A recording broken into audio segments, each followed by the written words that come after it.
Hindi ang Milky Way Galaxy ang pinakakauna-unahang spiral galaxy na nanotice ng mga siyentipiko sa kalawakan. While ang pinakakauna-unahang spiral galaxy na nanotice ng mga siyentipiko ay walang iba kundi ito, ang Whirlpool Galaxy. At sa pangunguna po ito mga kaibigan ng isang French astronomer na si Charles Messier.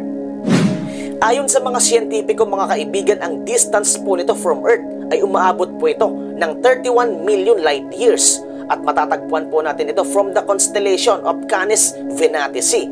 At tinatawag din po itong Messier 51 at NGC 5194. At nasa 400 million years na daw itong nag-e-exist sa universe. Ibig sabihin mga kaibigan, ang Whirlpool Galaxy ay 400 million years old na po ang edad po nito ayon po sa mga siyentipiko.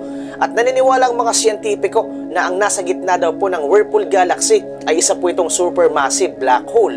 At ang size po ng galaxy ito ay umaabot po ito ng 76,900 light years. So nasa 88% po yan ng size ng Milky Way Galaxy. At mapapansin po natin mga kaibigan sa larawang ito na meron po yung Whirlpool Galaxy katabi na isa pang galaxy. So yan po mga kaibigan ang galaxy na tinatawag po na NGC 5195. So yan po mga kaibigan ay isa pong dwarf galaxy po yan, na yung Whirlpool Galaxy at yung NGC 5195 ay nag-i-interact na po yung kanilang gravity. Kaya nga po mga kaibigan, from 500 to 600 million years, yung collision po ng dalawang galaxy ito ay mangyayari na po. So magkukulide po yan mga kaibigan, itong Whirlpool Galaxy at ang NGC 5195 na isang dwarf galaxy.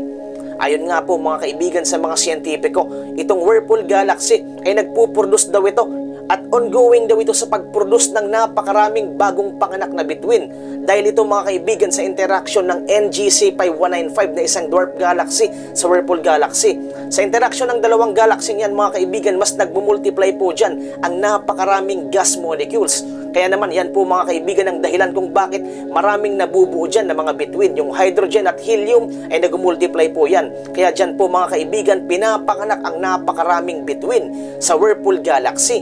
So sa isang galamay po mga kaibigan ng Whirlpool Galaxy o sa isang spiral arm ng Whirlpool Galaxy na nakatutok po malapit sa NGC 5195 na isang dwarf galaxy, ay dyan po natin makikita ang napakaraming bagong panganak na bituin. Dahil nandyan po mga kaibigan ang napakaraming gas molecules na nanggagaling sa NGC 5195 na isang dwarf galaxy at galing din po ito sa Whirlpool Galaxy. So yan po mga kaibigan ang Whirlpool Galaxy. Sana po meron po kayong natutunan sa video ito. And then follow for more space videos at sana po i-follow din po ninyo ang aking Facebook page na nag-upload din po tayo ng mga ganitong video. At ang makaka-comment lamang po doon yung mga established followers lang po natin. Maraming salamat po sa inyong mga kaibigan. Sana nasa mabuti po kayong kalagayan. God bless po.